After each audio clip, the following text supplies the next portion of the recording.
seats. We're ready to get started. Right. Just email me if you email me. Brian's going to email the Community Development Director. Commissioner Randall's going to email the Community Development Director. Good evening. It is 6:00 p.m. on October 18th, 2023. And I'd like to go ahead and call to order the joint City Council and Planning Commission meetings for the City of McMinnville. And I would call on our Senior Planner, Tom Schauer, to introduce our topic this evening. Thank you. Thank you, Mayor, Councilors, Planning Commissioners. Purpose of the work session this evening is twofold. So the topic is the Fox Ridge Road Area Plan. We're here to provide an update on the work that has occurred so far. We've been working with the Project Advisory Committee and through a public process to develop the Fox Ridge Road Area Plan. Our consultants with us this evening from HHPR, we have Twee and Brad. And after a brief introduction, I'll hand it over to them to walk through the presentation. So the purpose of the work session this evening is twofold. So first is to update you, provide a little bit of the background information on the area plan, and then have a chance to discuss both the draft land use concept plan and the draft goals and policies. So stop as we go through the presentation, a couple points to see if you have any specific questions. Ultimately, you want to get any feedback you have on the work that's been completed to date to give to the Project Advisory Committee as they work on refining the work and continuing through the work on the area plan. So just the background again, with the adoption of the McMinnville Growth Management and Urbanization Plan that was adopted with the urban growth boundary in 2020. We identified a number of areas within the UGB expansion areas that were designated as urban holding. And with our new procedures for planning, ultimately annexation and development, those areas are identified to go through the area planning process. Part of the urbanization plan included adoption of a framework plan that provides the sort of 50,000 foot level view of how to meet those land use needs that we have and allocate those to the different areas. And so Twee will walk through some of that and what's in the framework plan for the Fox Ridge Road area and how we're meeting that piece of the puzzle for the Fox Ridge Road area. And we'll talk briefly about the process, but essentially those areas that have urban holding designations, once they have an area plan adopted, then as property owners within those areas seek to annex their properties and develop under city standards, they would need to demonstrate consistency with the area plan. So that's the purpose of this plan. It's not a specific development plan. Thank you. It is essentially the land use plan and policies that will guide the development of those individual master plans for properties as they come in. So we make sure that that piece of the puzzle as those individual properties come in is consistent with the overall plan. So with that, I'm going to go ahead and turn it over to Twee to walk through. If you have questions, please let us know. And again, there will be a couple points where we will stop for discussion. Any questions you have, ultimately to get guidance to the PAC as they continue their work. So thank you. And do you have any questions before we turn it over to Twee? Great. Thank you. Thank you. Thank you, Tom. Good evening, everyone. My name is Twee. I am a planner with HHPR. Tonight, we would like to provide an update on the Fox Ridge Road Area Plan.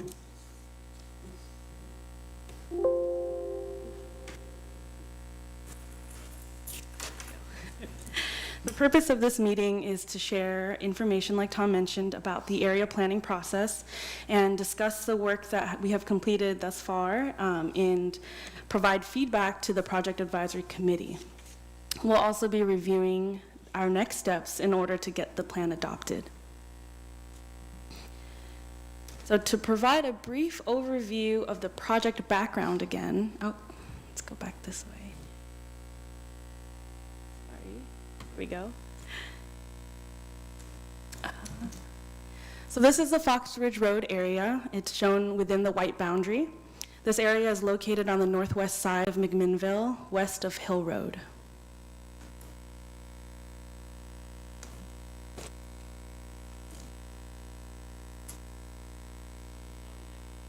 Okay, awesome. Yeah, thanks.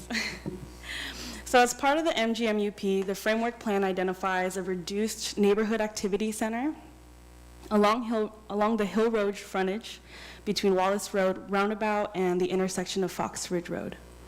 Based on the framework plan, the reduced neighborhood activity center will include a focus area consisting of commercial and office development and a support area of high density and medium density housing that decreases in density moving out from the focus area. The remaining residential land of the study area will be suitable for low density residential due to the existing topographic constraints. The area plan must also identify a community park and a neighborhood park and a greenway opportunity throughout. Next. Oh, next. I think I got it. So understanding the requirements of the framework plan, we have worked with the Project Advisory Committee to develop our current draft of the area plan.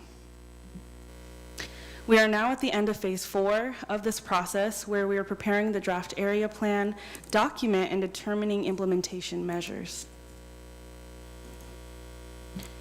After this joint work session, we will bring feedback from tonight back to the Project Advisory Committee for one final meeting. The final phase will be phase 5, which initiates the adoption process with both Planning Commission and City Council. Before we move on to reviewing the draft area plan, let's review some of the existing conditions within this area. So to provide further context, the Fox Ridge Road study area is made up of 230 acres, including a large 41-acre site that's owned by the McMinnville School District and is currently identified with the development of a high school site. And you can see that on the north end of the project area. Other committed lands include the Masonic Cemetery that's located on the south end and a water reservoir site owned by the McMinnville Water and Light. There's also a large gravel borrow pit with water known as a rock quarry pond that serves as stormwater retention and provides irrigation to properties outside of the study area. The study area primarily consists of large parcel farmland with single-family homes. A majority of this area has gradual to steeply sloping lands that provide development constraints. Much of these areas are located within the natural hazards overlay and have been identified as either mitigation or protection zones.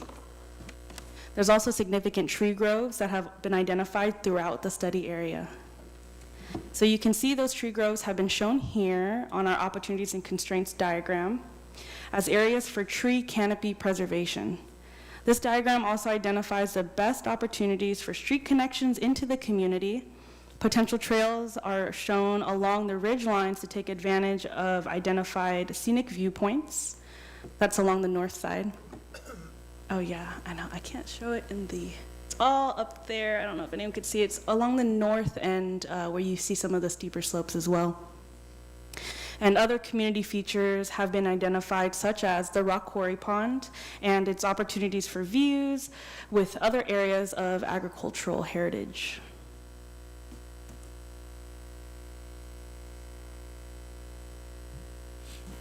There we go.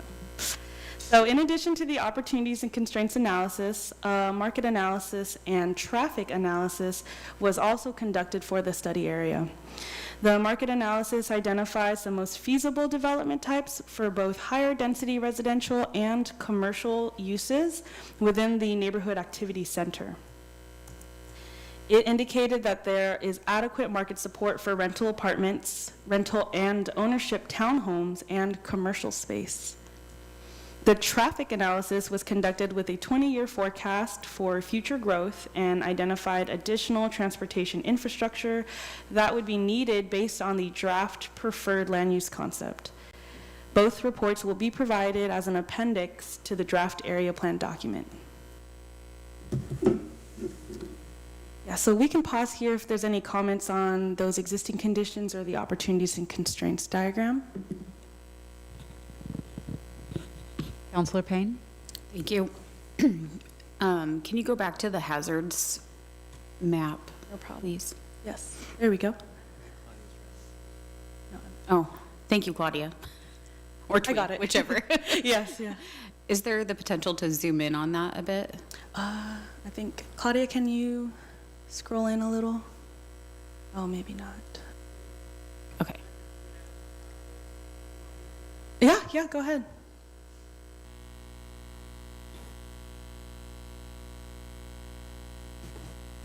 And maybe just...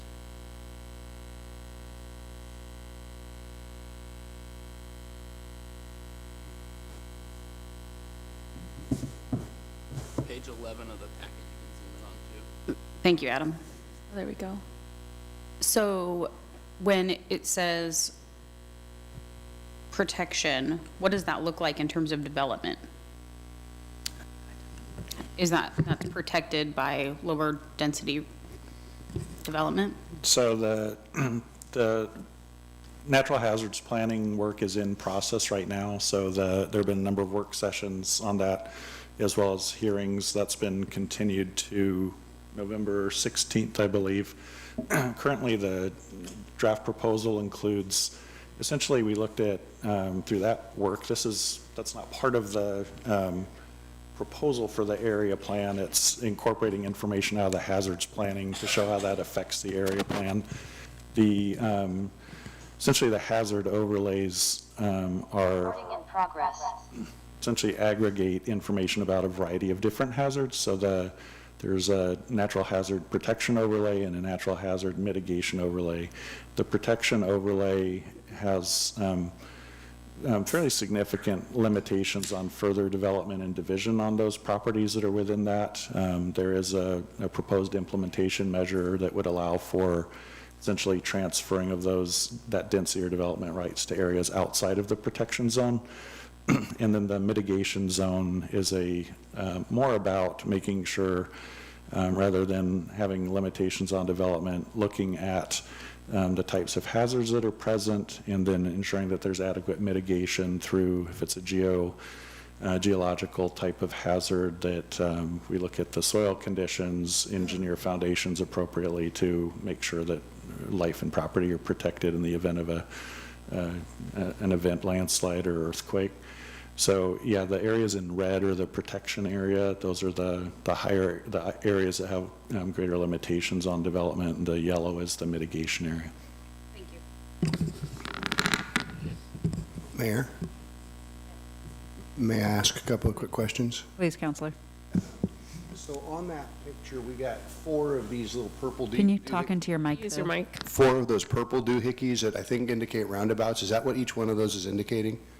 Or is it just major intersections? They're just key intersections that potentially could be a connection point. Okay, and then I noticed on the picture with the roads, and I don't know what part of the PowerPoint that was, I think it's 2 back from this one. A potential road was coming right into the middle of the school district property, and I'm trying to imagine how that's going to work out.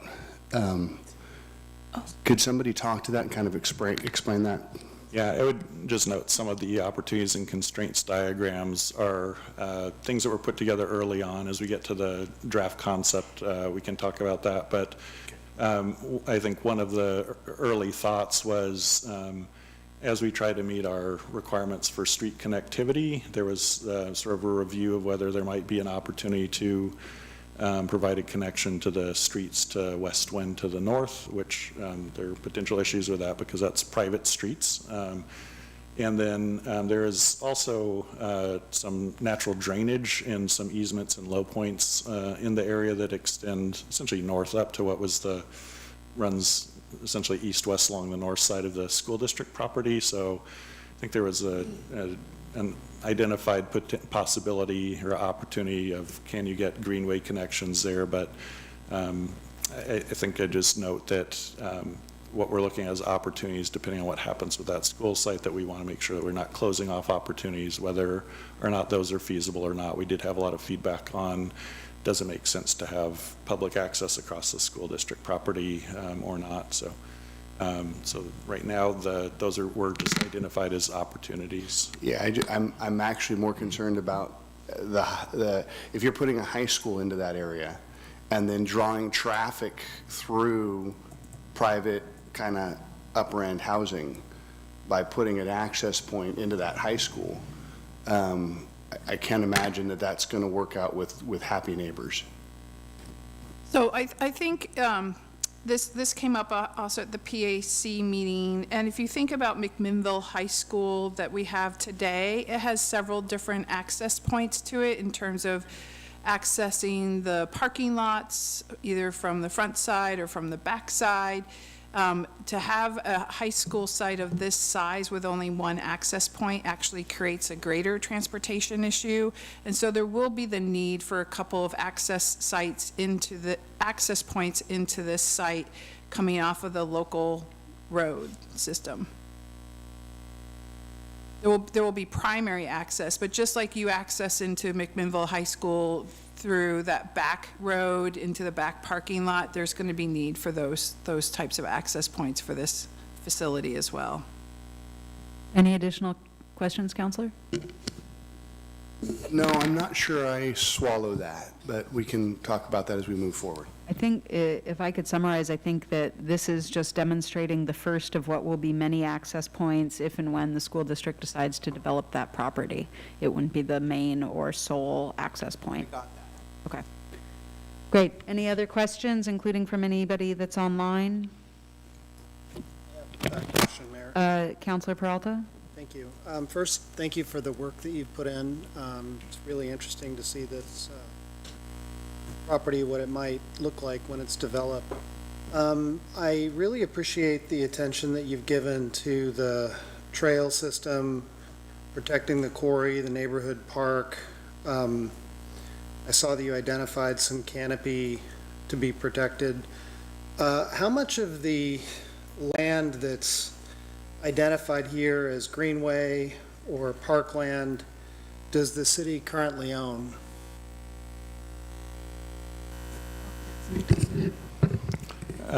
Currently, in the study area, the only city publicly owned property is the land owned by McMinnville Water and Light for the reservoir sites.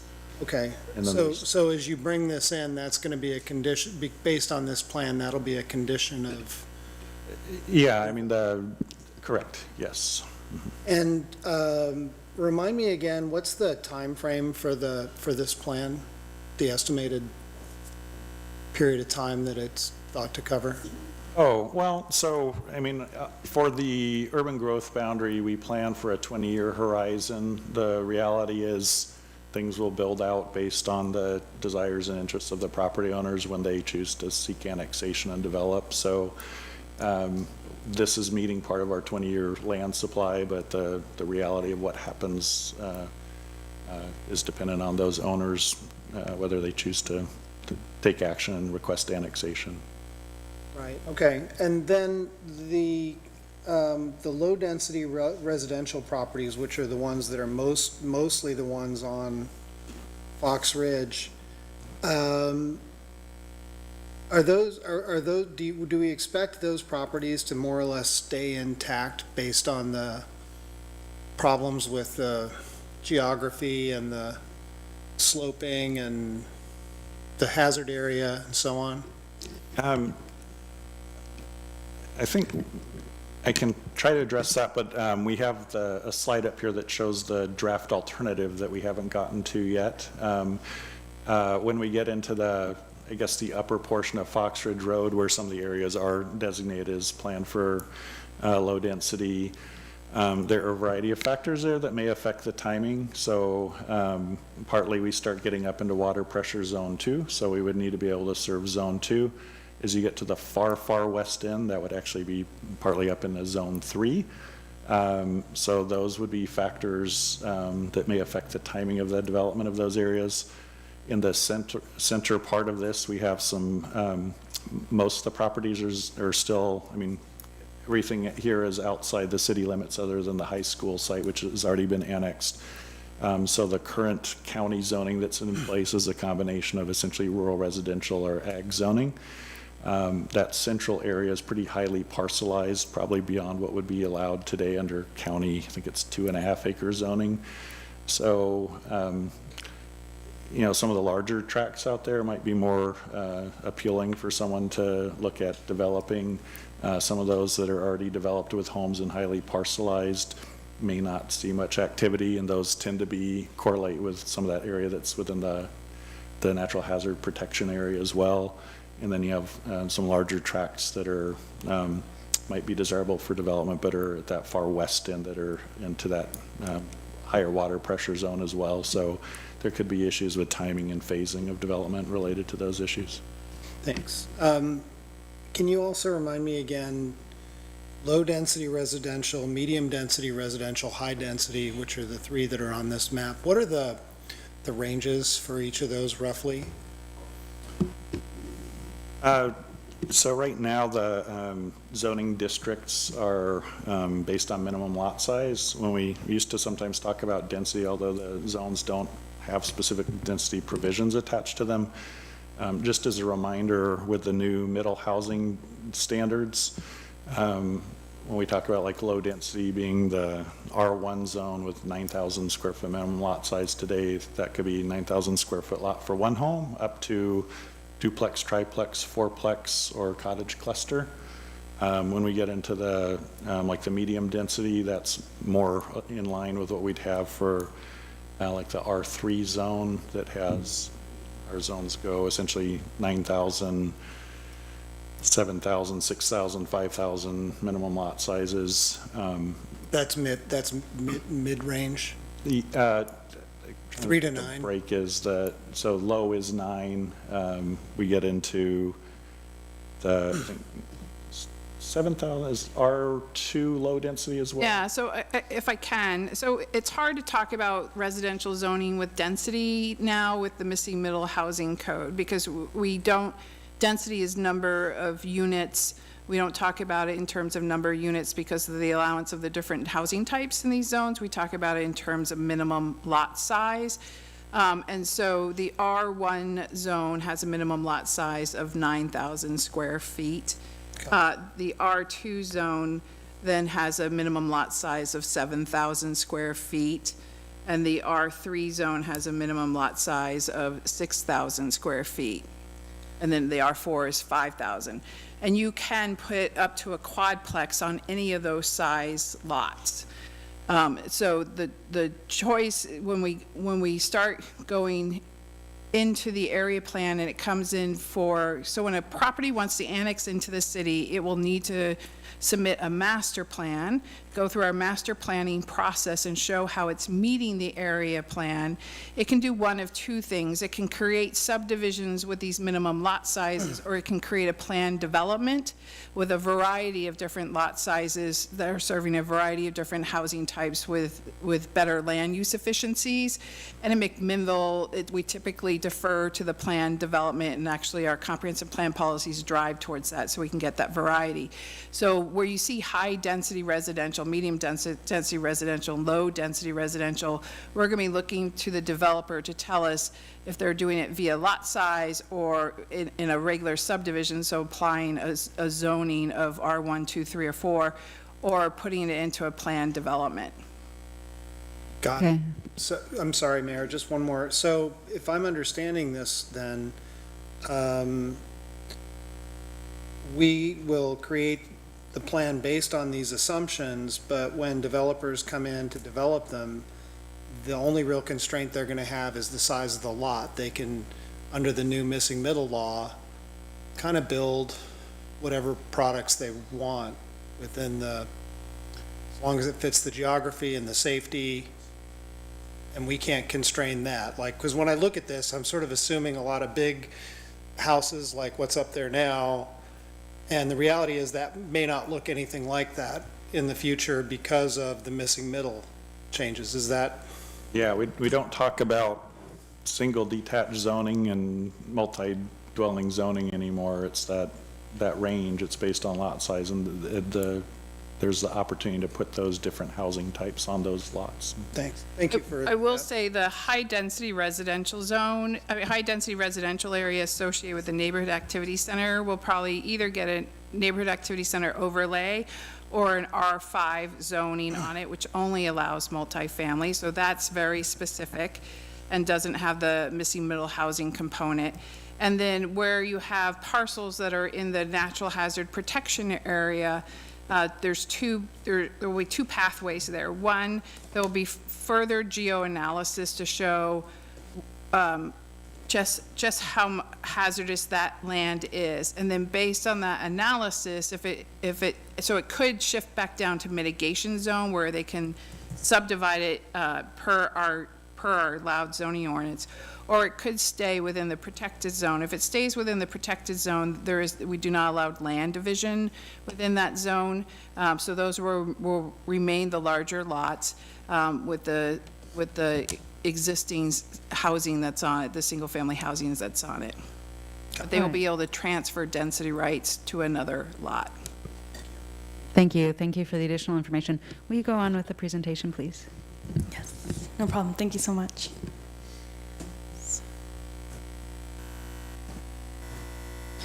Okay,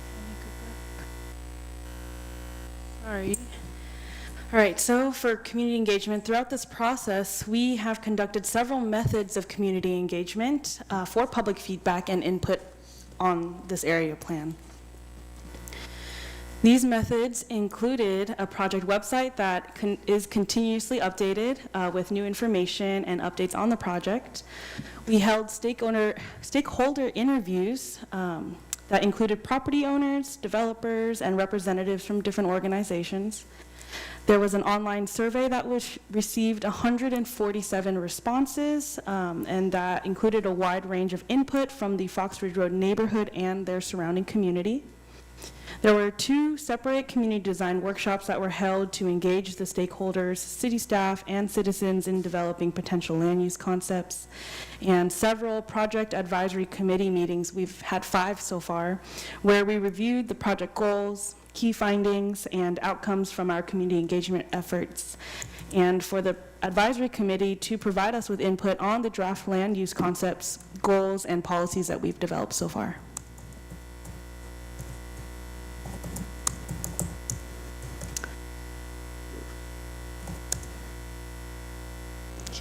Thank you. Thank you. All right, so from those community engagement events, there were several key themes that have emerged. Those themes included offering a range of different housing types, focusing on the design of new developments, placing higher density housing near the eastern boundary of the area where areas are more flatter and less constrained, addressing the traffic impacts of new development, identifying key community assets, and providing alternatives for access for pedestrian and bike-only pathways that emphasize safety, and looking at the relationship of the neighborhood to the school site, creating a safe trail system with view and rest opportunities, and also looking at the neighborhood park and making sure that it does serve the immediate neighborhood and provides community gathering spaces. So the following slides provide a few visual examples for some of those potential features throughout the Foxbridge Road study area. These examples are typical facilities here for neighborhood parks. So they would typically provide on-street parking with no parking lots associated with them.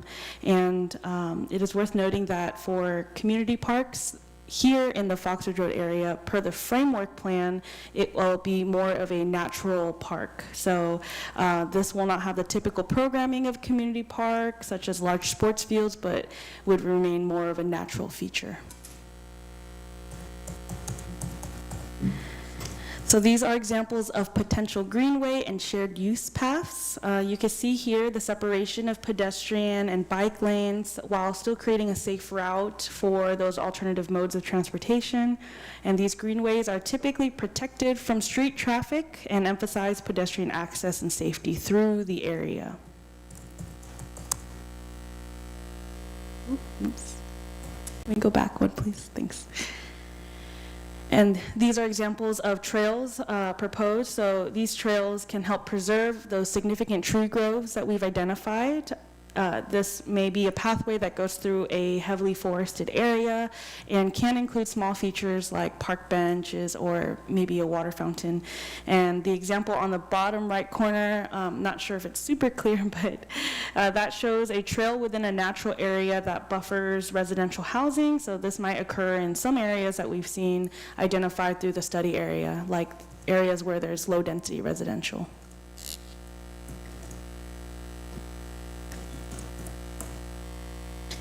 So in order to connect these open spaces, we may have bench seating at the top of the ridge lines in order to take advantage of the scenic viewpoints. There could be paved pathways through open spaces to provide connectivity, such as in an open field area or around the rock quarry pond. These open space connections also help transition between open green spaces to other uses like public streets or residences.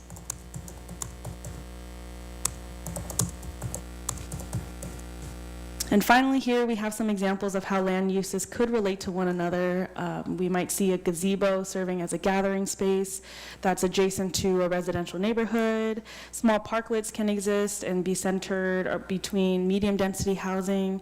There could be walkways programmed as community gathering spaces and so on. So you can kind of see some of those examples there. So I want to pause here and see if there's any questions on those visual examples that we've provided. Otherwise, we can move on to the review the draft land use concepts. Move on, thank you. Yes, thank you so much. Yes. So there were three initial, preliminary concepts that were developed through the efforts of our community engagement.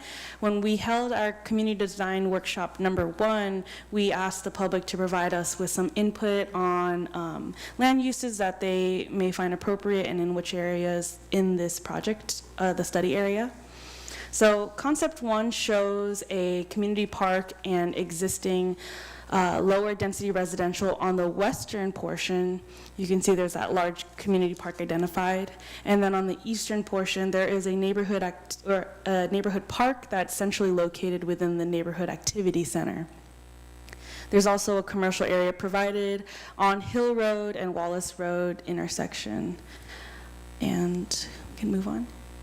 And I'm just going to quickly review these because this was part of our preliminary concept planning that the Project Advisory Committee has also seen and revised and provided input on since then. So this was concept number 2 that was provided. This one shows a community park next to the Masonic Cemetery on the south side instead, with a greenway loop that goes around the northern ridge. On the eastern portion, instead of having the neighborhood park centrally located, it acts as a linear park and provides that greenway emphasis from the north-south connection over there. Next. And then the final concept that was developed was a community park next to the Masonic Cemetery as well, and also around the rock quarry pond, so we identified that there to preserve that feature. And on the eastern portion, there's also a neighborhood park that's, again, centrally located in the neighborhood activity center. Thank you. So in order to evaluate these concepts, go ahead and move on, thank you. We had to look at the regulatory and planning frameworks that exist and are adopted in place. So in the end, the Fox Ridge Road Area Plan will be adopted as part of the McMinnville Comprehensive Plan as a guiding land use document. So the preferred land use concept must not only reflect the interests of the public based off of our feedback, but also meet the regulatory standards and planning goals that have already been set in place. And this includes the McMinnville Growth Management and Urbanization Plan, the MGMUP, the MGMUP's framework plan, the McMinnville Comprehensive Plan, as well as the Parks, Recreation, and Open Space Master Plan. So these four documents we've had to use for guiding this process as well. So the next slide will show the current version of the preferred land use concept, but I just wanted to point out some of those highlights as we move on. Oh, you can go ahead too. So this will be shown on the screen. So at this iteration, the plan highlights include maximizing the high-density residential housing within the neighborhood activity center.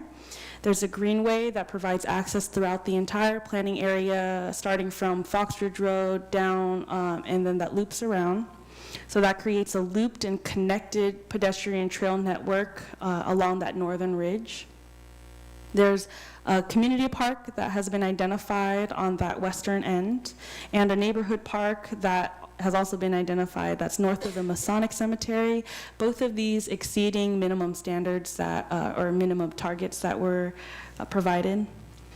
There's also street connections provided to the surrounding area, such as to the Hillcrest Master Plan, on the Wallace Road Roundabout, and just through the entire Fox Ridge Road sub-area.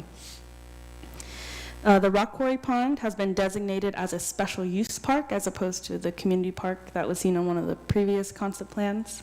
So that helps preserve the use and connects it to the neighborhood activity center. And the Masonic Cemetery has been preserved and will provide a buffer from the neighborhood park use to just make sure to respect that use that's been existing in that community. So some of the existing constraints may include the limited ability to achieve street connectivity in some locations due to existing conditions such as existing public and committed lands like the school district or the reservoirs. There's parcelization that's already occurred. The topography will be a limit to that, and other adjacent developments may also provide a constraint. But as a solution, we will make sure to, or the plan provides street connections where there are opportunities present, but supplements that with the greenways that are shown to provide bike and pedestrian connectivity that where street connections may not be possible. So again, this is a good time to pause and see if there's any questions on the draft preferred land use concept.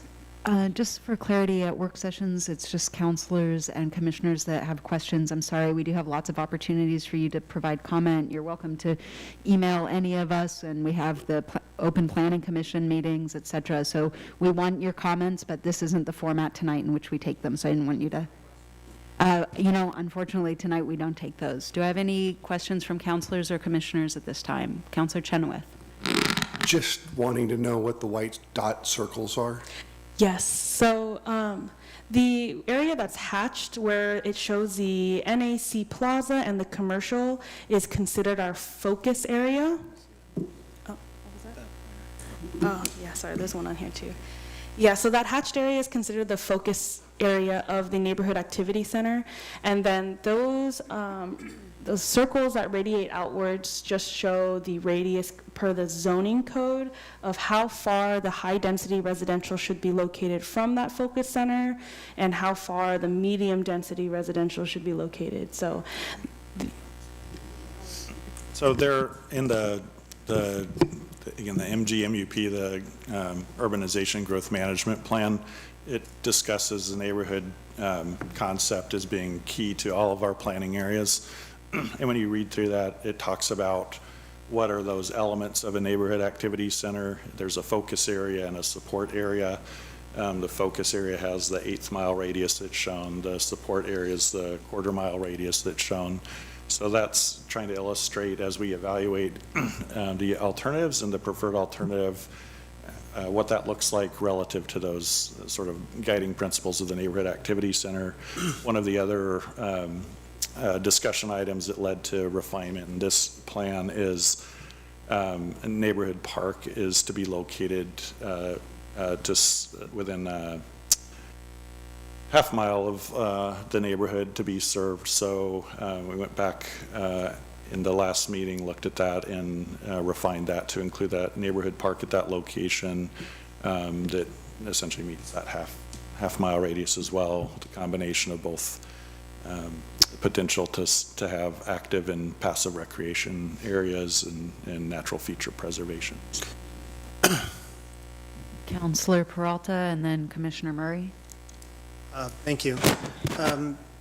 In the, on the various pages where you refer to natural hazards, you have reference to the stands of Doug fir trees that are to be protected. And I just wanted to make an observation that within the study area, in the section from Dawson Lane along Fox Ridge up to the McMinnville Reservoir, there's also a mature stand of white oak that wasn't listed as to be protected. And I'd just like to make a note of that because I think those should probably be included in the sections. Thank you so much. Thank you. Thank you, Commissioner. Yes, my question is, can you discuss further the safety behind the trail system and rest areas in the heavily forested areas and that buffers the housing zones? So those trails, are you referring to the one that goes along the ridge line on the north side? So those All will. of them, but yes. Oh, yes, yeah. So when we looked at those examples, will be potential examples of what they may look like. There will be likely, either paved or natural trails to help preserve those areas.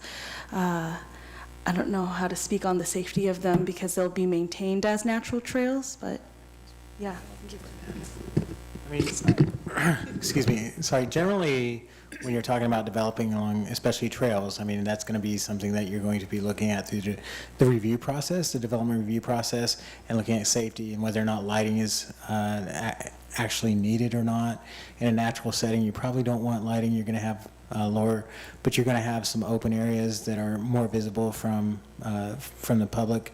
Hopefully, these are widely used trails, and the trails that are closer to streets and things, they're typically separated by a curb or bollards and stanchions, things that keep them separate from vehicular traffic. And then, of course, as you get closer into the more urbanized areas, away from the natural areas, you're probably likely to see low intensity lighting that would help to provide that. And then you're in that area, you'd want to focus your developments to make sure that there are eyes on those trails.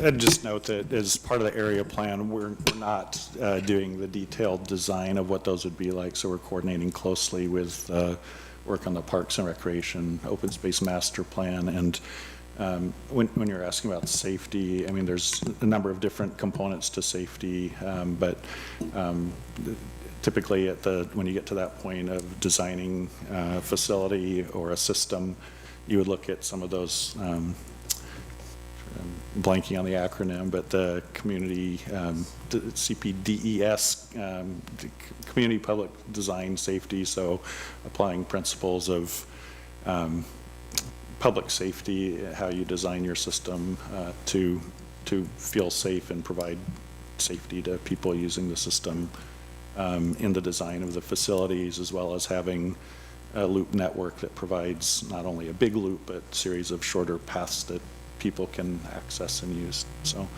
but those design issues would be addressed specifically upon refinement of the Parks Rec Master Plan and any design of those facilities that would move forward. Yeah, and I guess for clarity too, like safety in terms of lighting and all of that, but also just monitoring and for full disclosure, because I have friends that live up there, they have said that there's been things that have happened up in that area that are not well monitored by our public safety. Any So- additional? If I can just add a comment. So this is an area plan, which is really high level. And then it will depend on all the sort of subset of plans in terms of how the amenities and components are built and developed. And then with the master plan review, we'll be looking at site specific. However, if in this area you think there are specific geographic or topographic or some reason why this area is a little bit different than what our overall city plan for trails would be in terms of design, that's something you can put into this area plan in terms of a policy or a distinction to look at. But it would be really relative to, in the Fox Ridge Road area, there's this one distinct development, and we want to see X happen here when you do trail development or something like that. That's how, sort of how the area plan would play into that. Thank you. Commissioner Flores and then Councilor Chenoweth. In our packet, plan deficiency is listed about it not meeting the 60-40 split zoning code requirement for House Bill 2001. I was wondering what could be done to get closer to that. I think probably we want to kind of state that differently than it is in your packet. So we have some targets for what our housing needs are community-wide. Some of the areas that came to the UGB have more flat lands, so we recognize, going back to the, essentially what's in the comp plan and the framework plan, that there may be some limitations on achieving that split in terms of zoning within the neighborhood, but with middle housing, every lot is available for some type of essentially multi-dwelling housing, whether it's middle housing or the higher density types that would be allowed in the R4 or R5 zones. So we'll probably describe that a little bit differently in the final plan document.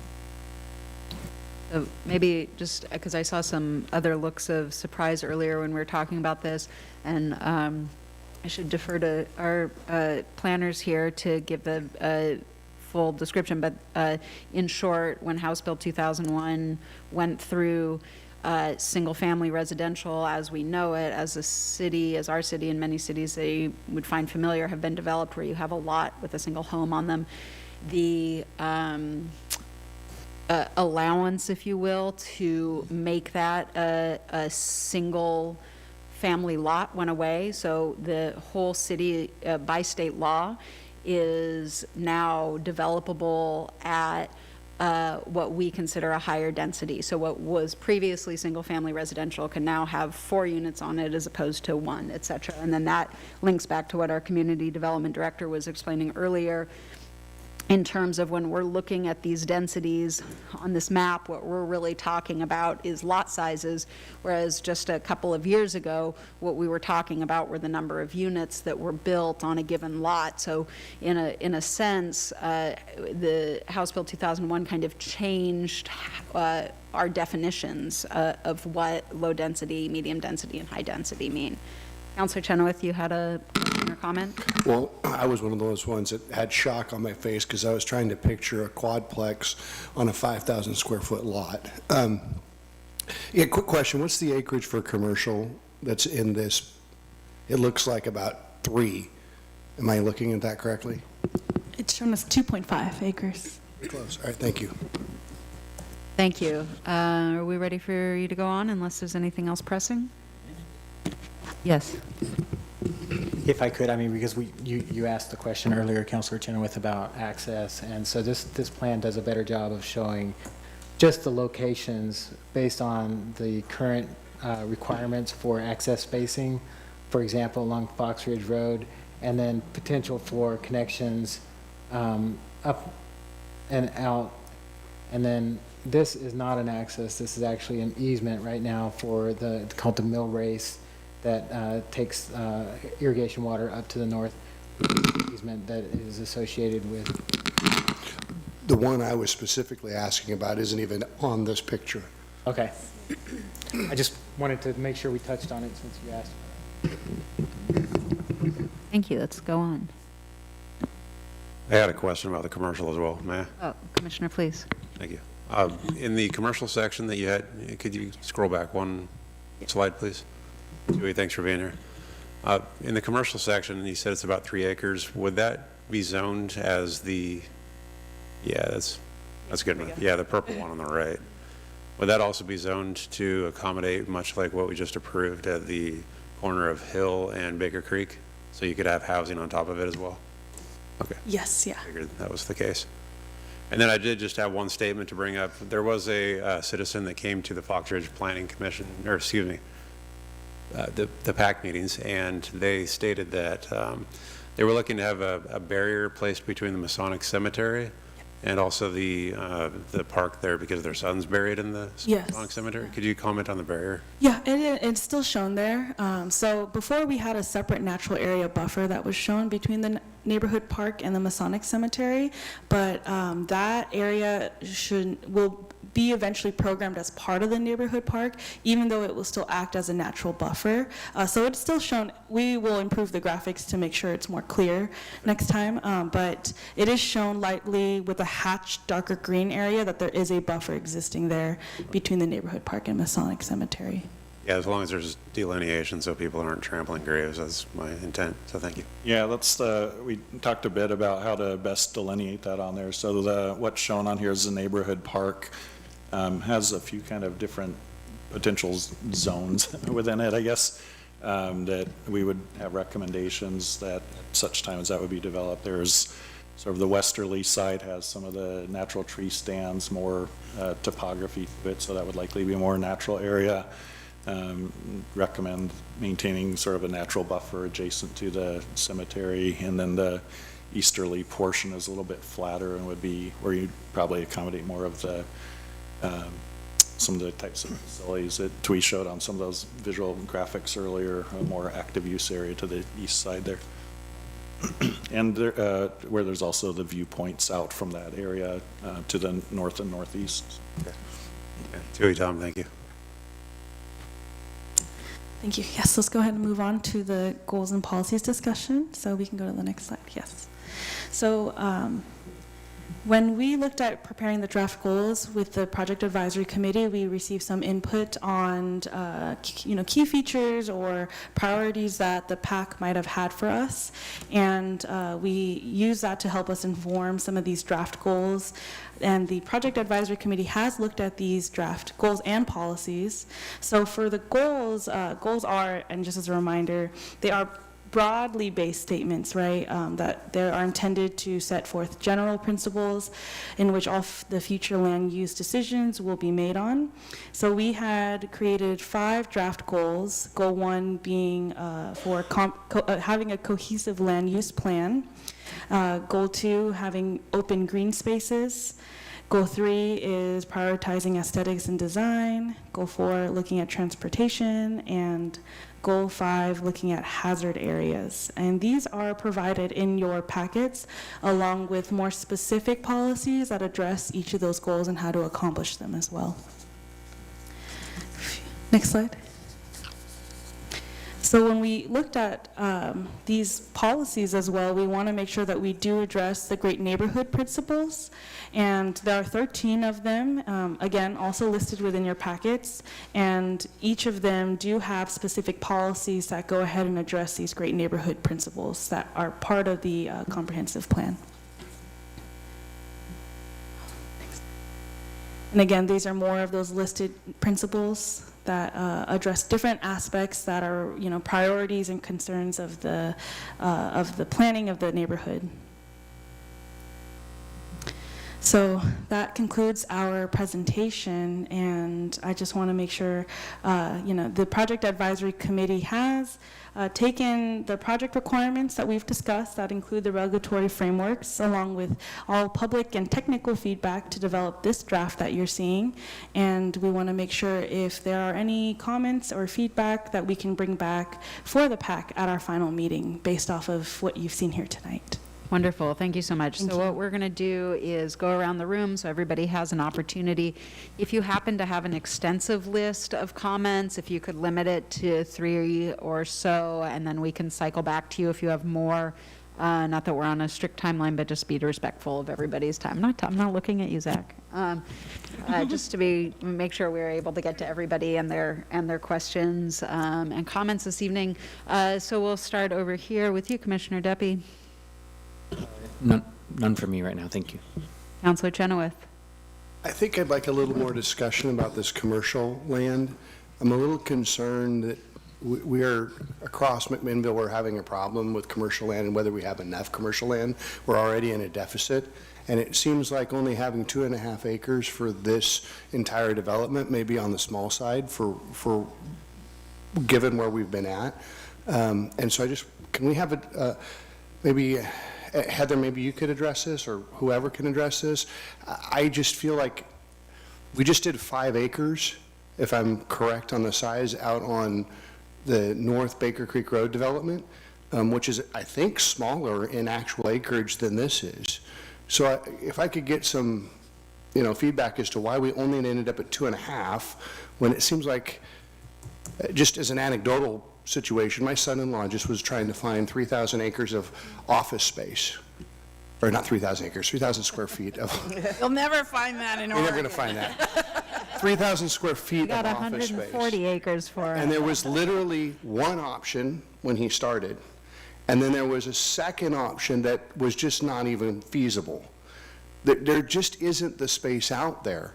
So I'm concerned that we are, in our effort to address the housing issue, which is real, we're not also addressing the commercial issue, which is just as real, and it seems like my lot to get to be the one that always talks about commercial land. So if you could hit that, I'd appreciate it. Thank you. And I think maybe in your response, obviously kind of talk about I would think about process, but also if there are any national standards or ratios that we look at or compare. I know Councilor Chenoweth is a big fan of data, and so if you have any data to pull out of thin air, that would be wonderful. Sure, I'll start, and Heather, or if you want to weigh in, feel free, please. Again, as we look at these area plans, we started out with essentially the growth management urbanization plan, looking at what the different land needs are and allocating those among the different areas that we brought into the UGB, and looking at, for example, redesignating some lands that are already in the UGB to meet commercial needs as well. And so as we looked at this document, the area plan being guided by the framework plan, it identified a need for about it's roughly 2 acres in this area, looking at probably the southwest area having some neighborhood commercial where there is, again, a larger area, flatter area, probably a higher amount of commercial in those neighborhood centers. We also, as part of the work, we looked at a market analysis that does look short-term, but looking at kind of the surrounding market area of this area, what's to the north, what's to the south, and what's planned to the south. There was an estimation that this commercial area would predominantly serve the immediate neighborhood, and there would be some limitations, at least in the near term, in how much saturation could occur here. So that's, we can get that document that has a breakdown of retail as well as office type of use. Does I'm sorry, this mic. Does that take into consideration that you're going to have eventually, theoretically, a high school and all of the foot traffic and all of the commercial needs that a high school drives? I believe so, yes.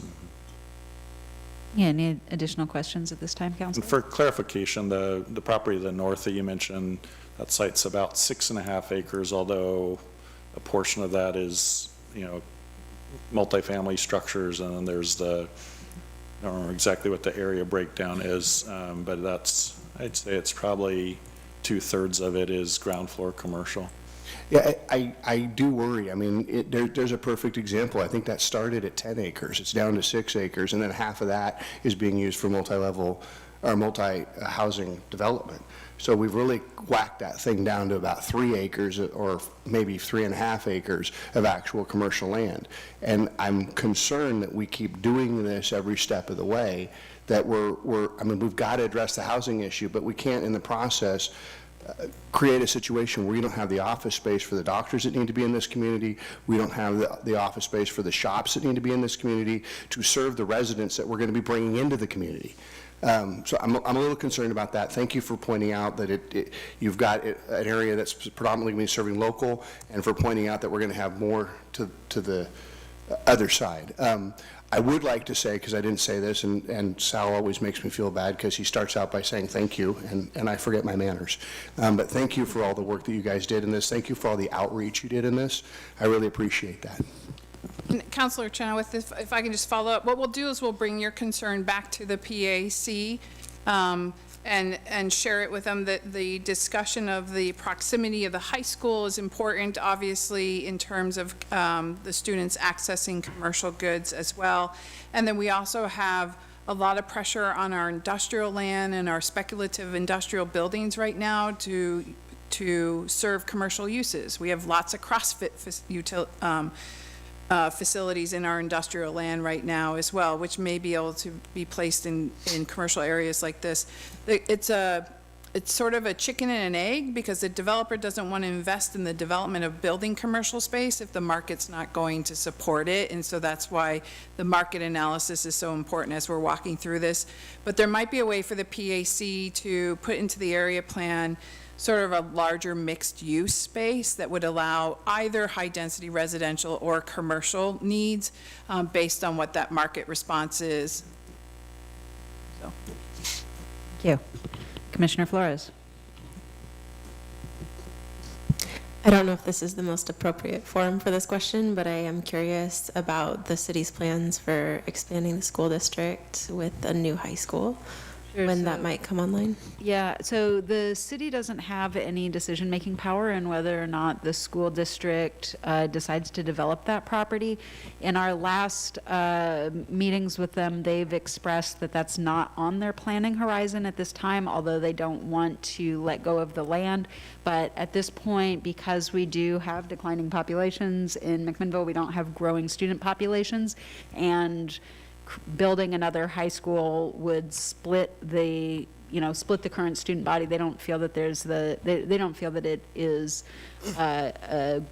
being a good steward of the schools or finances for them to develop that. So from my read of the school district, there are no near-term plans to even start on that work.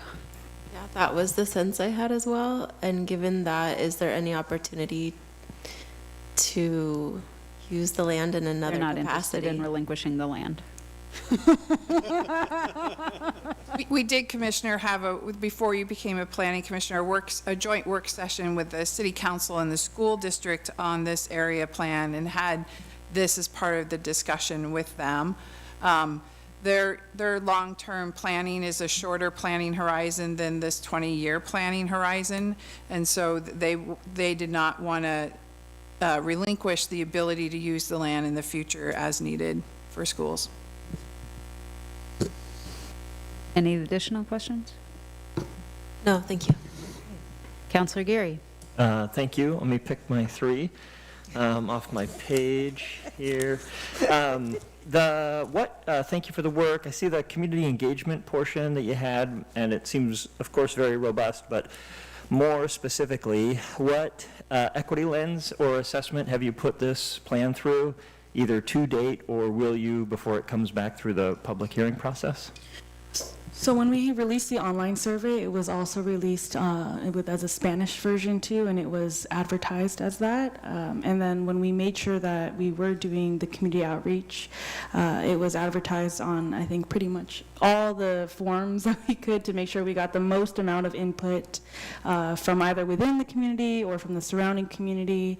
I think at our community design workshops, there are actual the retirement community that is adjacent got bussed out, so and to make sure that they were able to attend and provide input. But the final area plan document itself will also be translated to Spanish to make sure that it is accessible. But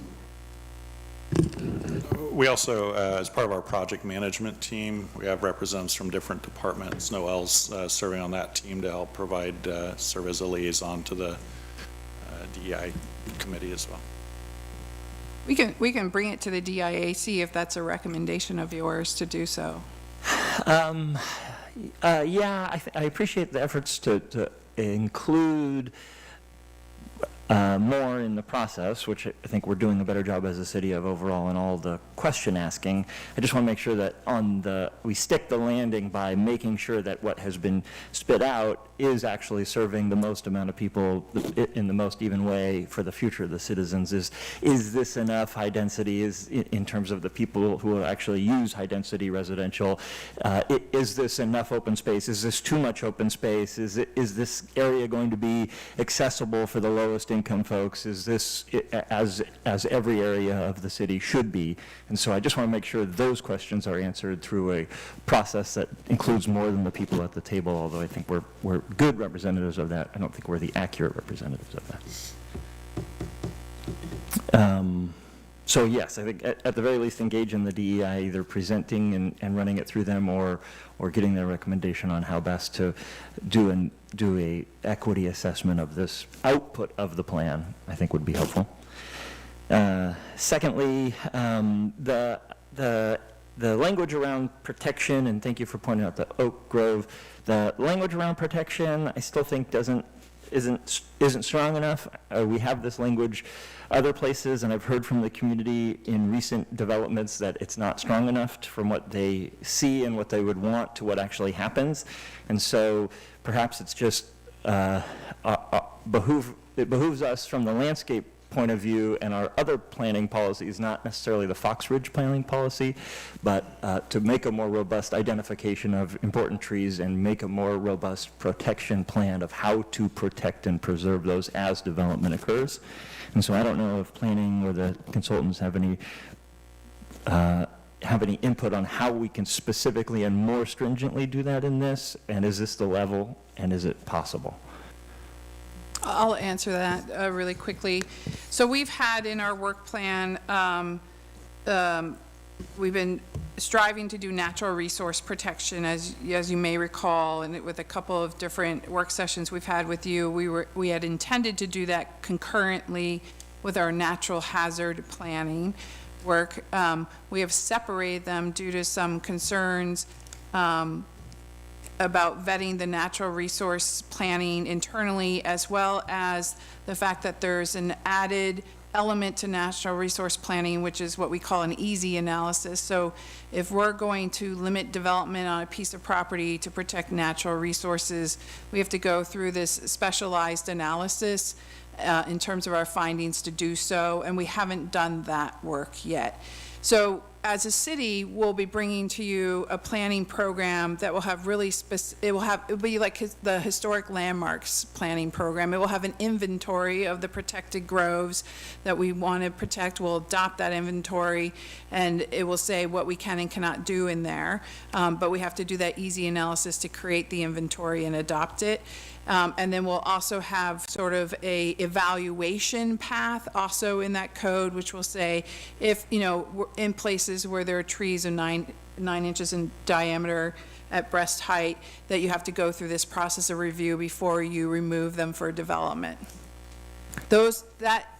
Knock on wood, if we can get a healthy team and a full team, we'll be bringing that to you sometime in this next 6 to 8 months is my goal.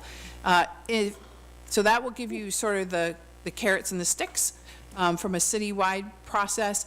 In terms of the Fox Ridge Road area plan, we can do things similar to what we did in the 3 Mile Lane area plan. If we can create policies in there that talk about, special steps that you want developers to have to take before they can do anything with those groves or something like that, that will embed into the area plan, which will carry some weight until we get that city plan adopted.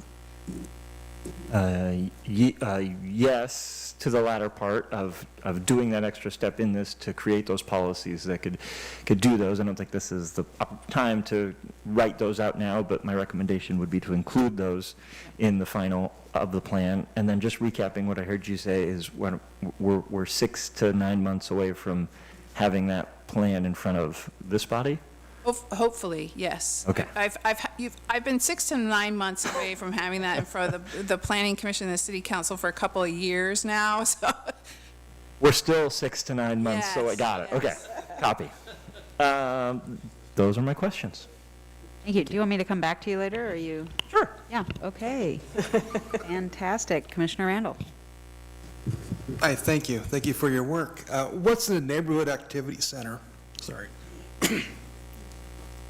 So that area has been identified in the framework plan as a partial or reduced neighborhood activity center where there's commercial uses, a plaza for gathering space, and then it includes high-density residential that kind of all engages with each other. So it's an all-inclusive neighborhood area. So I see a lot of general concepts shown to us tonight. Within the framework, will these different components be spelled out in more detail, like what the neighborhood activity center is going to consist of, or is that later on down? So in this process, you're looking at, Tom was talking about the urban framework at 50,000, we're at 30,000 now. So the next step would be for an interested party to come in and talk to the city about annexing, and then you have an opportunity for annexation agreements. What you want to make sure is that your zoning allows for that mix of uses that you're talking about. So what Twee was talking about was the mix of, you have your commercial and your high density. So the high density generally has to be in place to support the commercial, but a neighborhood activity center is just that. I mean, like, some people think of it as a neighborhood node. It is intended to support the neighborhood with some uses that they wouldn't necessarily have to leave the neighborhood to go out to get. So small stores, maybe, like a couple small businesses here, a coffee shop, things like that. But it's supported by that support area that Tom had mentioned earlier, which is the high-density housing and the medium-density housing. And to your point earlier about the market study, absorption would happen relatively slow until those uses come up. So if one property owner comes in with just the commercial land and wants to bring it in, it's highly unlikely that that's going to be developed as a commercial use right away until he has the other uses in place to support that. But if Commissioner Randall, I might be able to help a little bit. well, let me finish this part, and then maybe this will clarify what I'm trying to get at. 15 years from now, it's annexed to the city. Developer sees this activity center, comes to the city, what is it?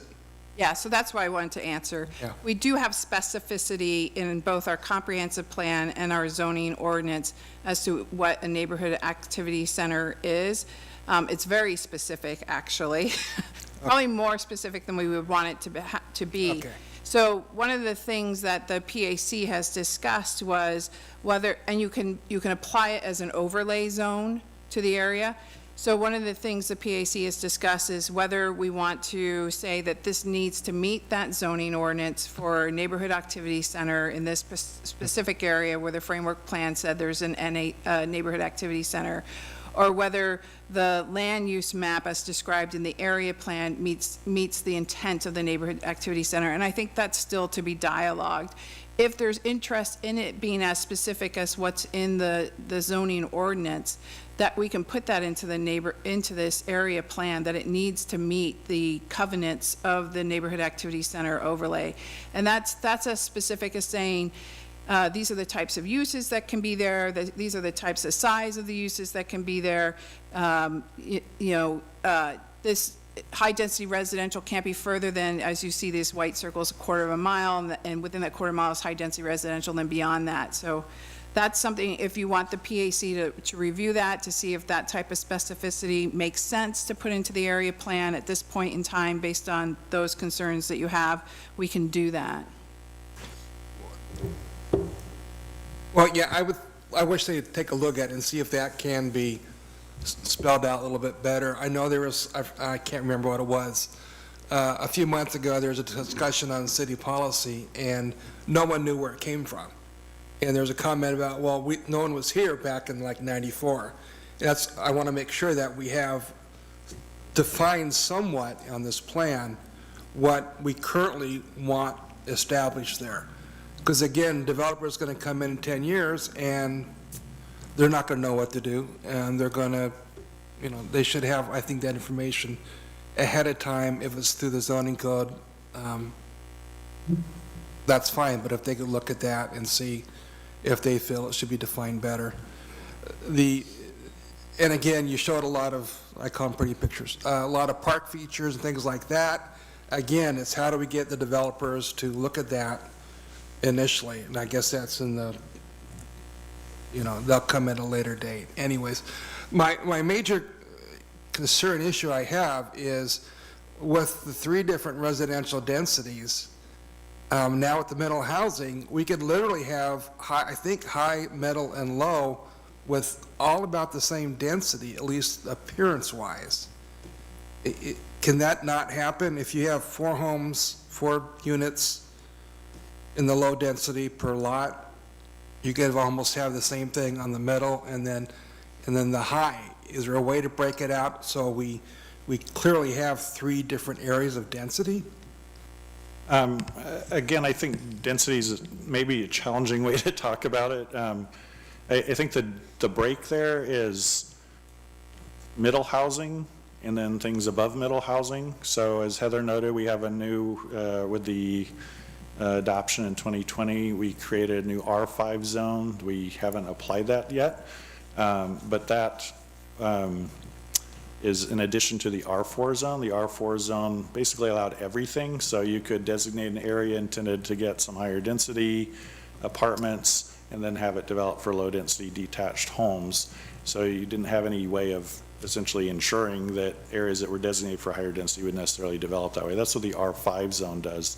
So we can make that differentiation that those areas that are designated as high density won't develop low density.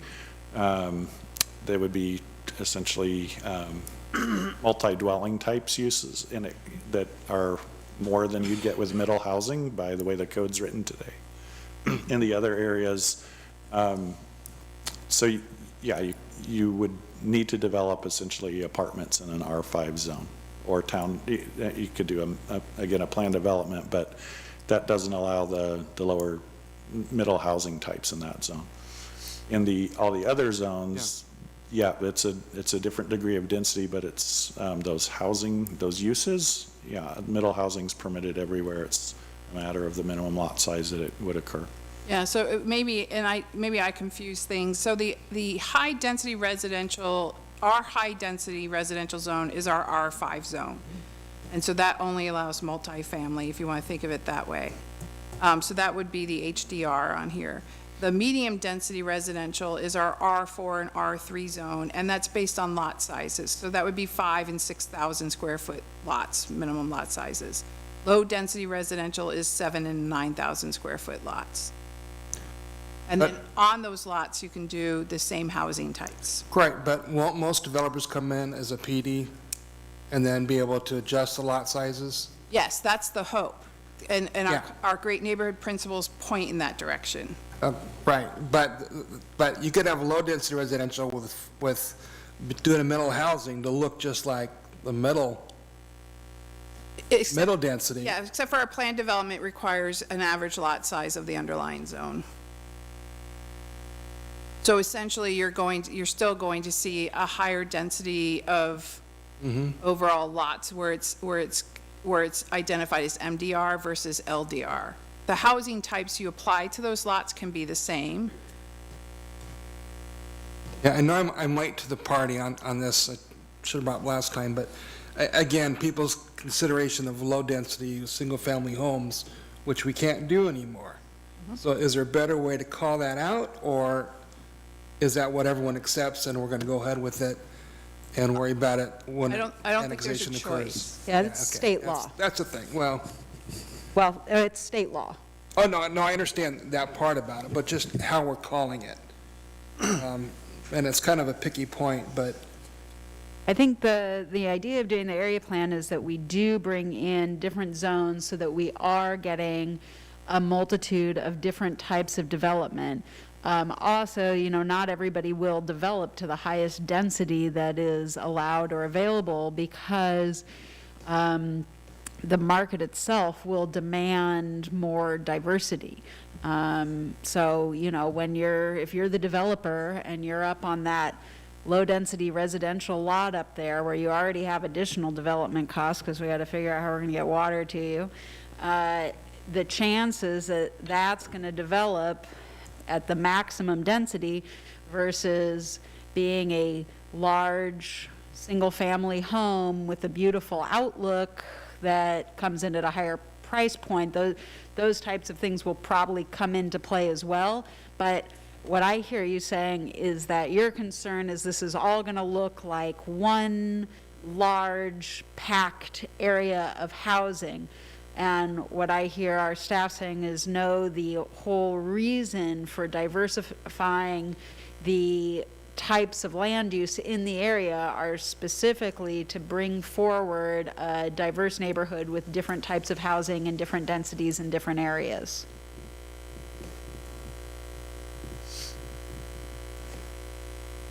Yeah. All right. My only Any point additional? was, can we define it better? But it seems like we'll let the market. And I agree with you that most of the low density will be single family. There's no doubt of that. So just trying to see if there's a better way to define it in the plan itself, but We can, so again, remember there'll be narrative associated with this, so if it's helpful, we could describe LDR is the R1, R2 zones, which are 9,000, 7,000 square foot zones for minimum lot sizes if a PD is not used. If a PD is used, it's average lot size to get there, if that helps. And so that shows that the lot size in the LDR is going to be bigger than the lot size in the MDR. yeah, I bring this up because that question was posed to me about, well, these all be single family. And I said, well, maybe not because of middle housing, there'll be a variety. And they're a little concerned about that. So if we do put in the art, if, like you said, use that as the guiding principle within the plan, that would lessen some fears people have expressed to me, if that would help. Just as a reminder, there are some areas there that are constrained by the NHP designation that has those limitations on land divisions potentially too, so you'll get some variation of that as well. Right, thank you. Council President. Yeah, thank you for the presentation tonight. I have a few points of clarity just to make sure I'm understanding.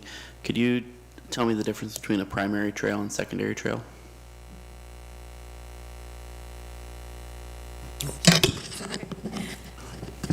Thank you. Yes, so the primary trail there is also considered the greenway, so where we show those photos of the shared use paths, and they're typically larger to accommodate bike and pedestrian shared uses, right?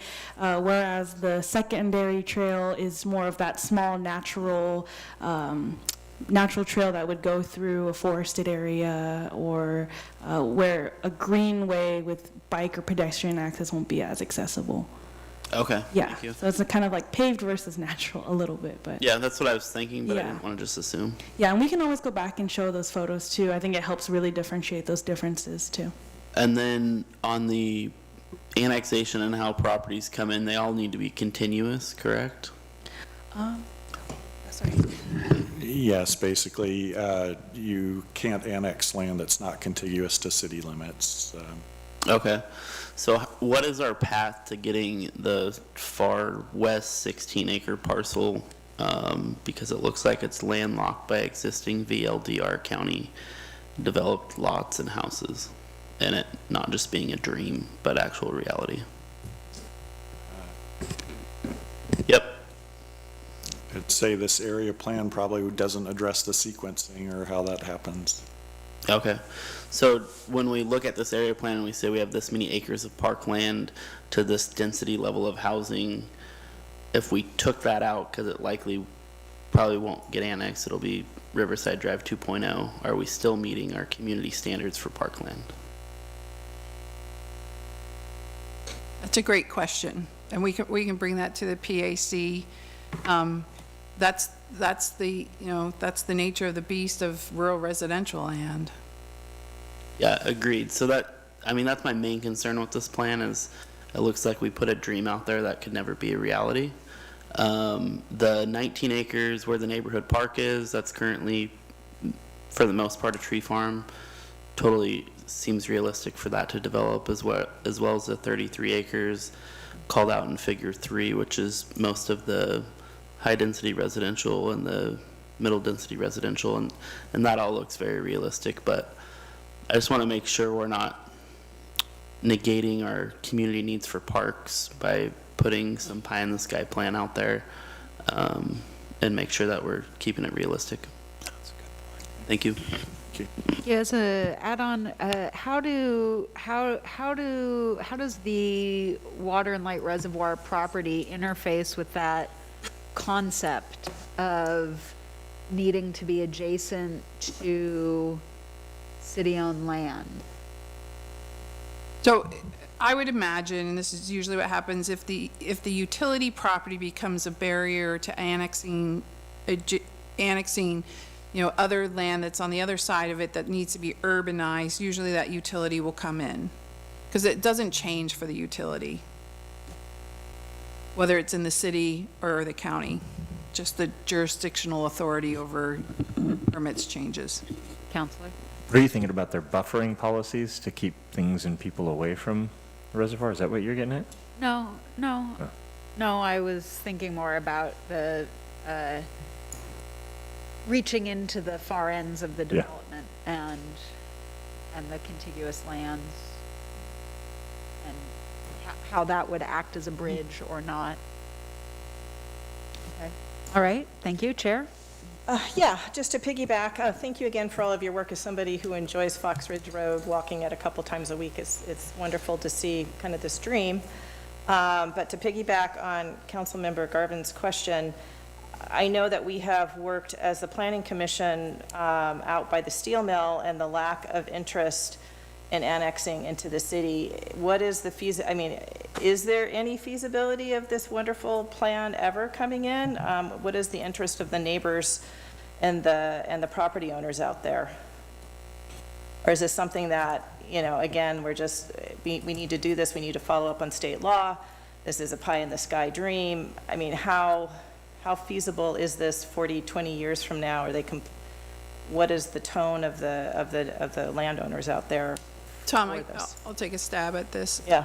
Since I've talked to property owners in both rural residential areas. I would say in this area, there is more of a thought process of how, yes, they want to continue their current lifestyle and they want to protect that in terms of living on these properties that are 2.5 acres, beautiful homes overlooking the city. But there's also a thought process of when I'm at a place that I'm no longer living here and my children don't want to inherit this property and live here as is, can it be leveraged for future development, and what does that leverage look like? We're having a lot of those types of discussions with property owners here. We're not having those discussions with property owners at Riverside South at all.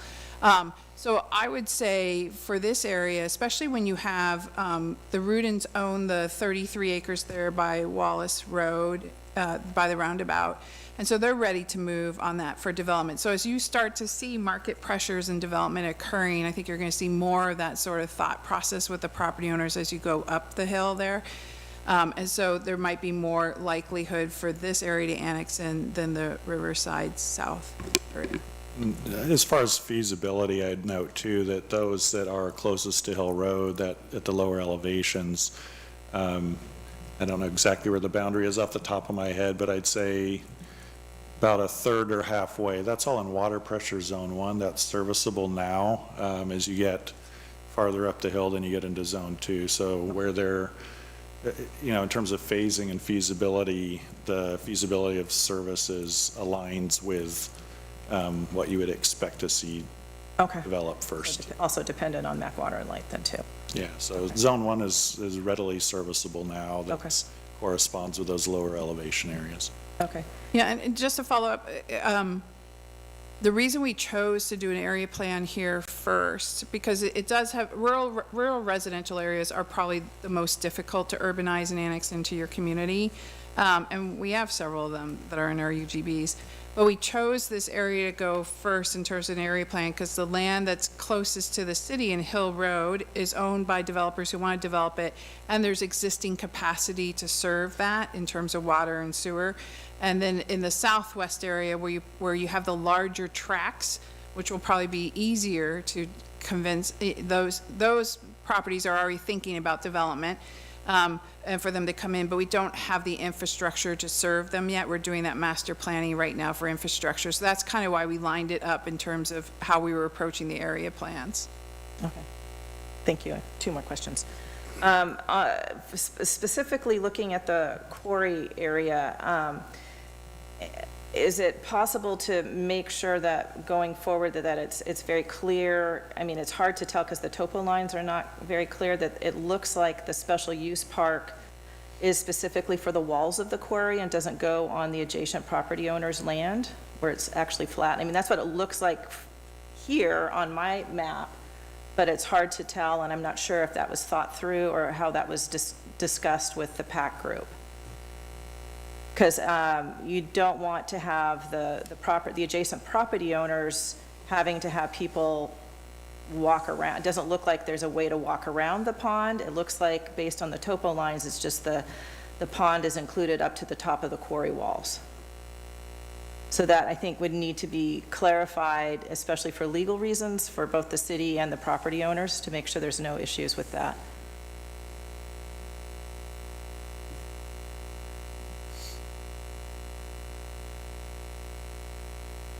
And then, There's been quite a bit of discussion about that Yeah, quarry and I'm how sure. it could be used and whether remains a natural feature and habitat, or whether it's something that would be actively used and safety issues. But oh, yeah, I'm sure. I think at one of the earlier concepts extended the green space around that further to the west, where there's, some parcelization in homes. But to clarify, your interest is that there would be opportunities to access that from all sides? Or? No. I mean, it looks like right now, what is based on the map, the potential draft preferred land use concept, it looks, based on this map, that the special use park just goes up to the top, to the edge of the quarry walls. And it's hard to tell with that, and it would just need to have more specificity in the language around the quarry pond, however that is decided to be used, because I would hate to see people trying to walk around if there's no way to stop people walking around, or if it's just using the walls. I mean, it's hard to tell because there's not really topo lines. It's hard to tell. But What you're saying is you don't see the trail lines. yeah, that and you don't see want to see, elsewhere. right. If we don't want a trail, then make sure it's just the top of the quarry walls, and just make sure that's clarified. Thanks. Yeah.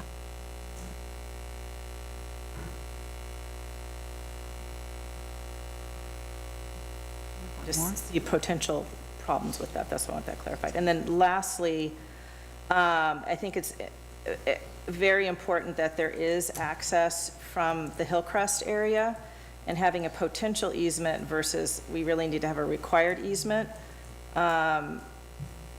for both the west and east sides, just because there's so many people living there.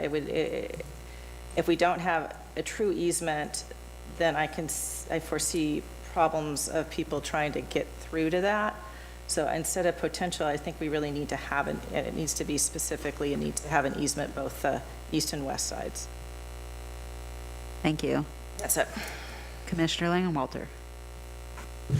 I've been a member of the Fox Ridge Road Planning Advisory Committee, and I have no questions or comments at this point, except the committee's worked real hard to get things to where they are.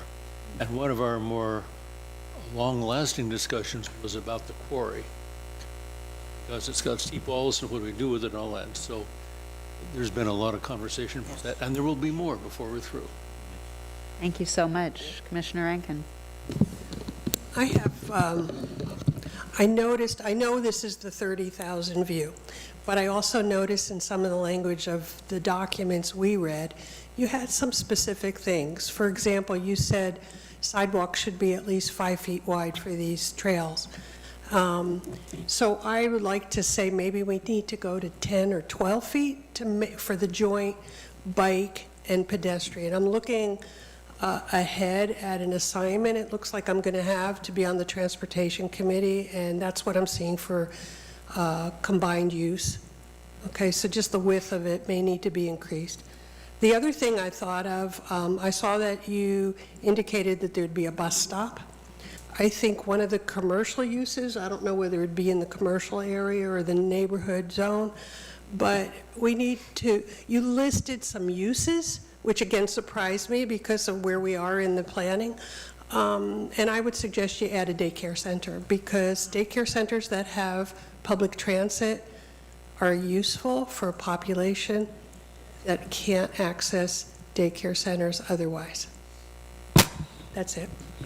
Thank you so much. Councillor Payne.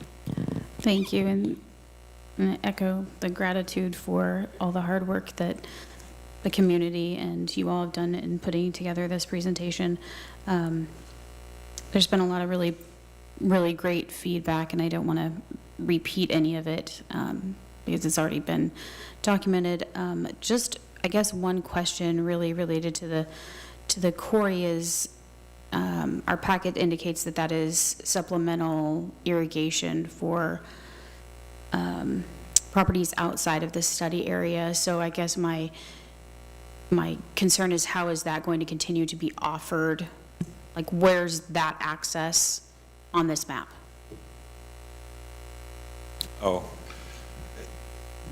I guess, yeah, depending on the kind of the long term, how does that transition from what it is today to, potentially being a public natural area? There are a lot of details there. So there are legal rights. There's the property owner owns that land. There's a separate owner of the water rights. They have easements where they have the right to convey irrigation water to, I believe they serve both the golf course and the West Wind irrigation needs. So there would be. Sounds like a heavy lift. It is a heavy lift, yeah. So, yeah. So on a foundational level, there is potential that the quarry could discontinue serving as irrigation, just on the most basic level. I don't know the answer. It would depend on probably addressing and untangling a number of legal issues in the long term, and potentially that could remain in place to provide irrigation while serving as a natural feature in the long range too. I don't know. And so presumably it's just natural runoff now. How is that going to be affected by the development,